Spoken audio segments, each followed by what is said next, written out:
airplane graveyard, guys. Yeah, this is like a used car junkyard. Some of this is sad because these airplanes will never leave this place in one piece again. But the other part is actually pretty good because they get the parts from these airplanes to keep the other airplanes flying.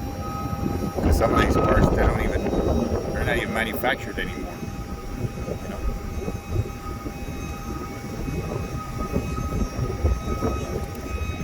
You have to put my seatbelt on, you know, because, yeah. DC-10, Donald Douglas DC-10, ready to be parted out. Actually, for those of you guys that drink beer, you're probably going to see this airplane yourself in a can.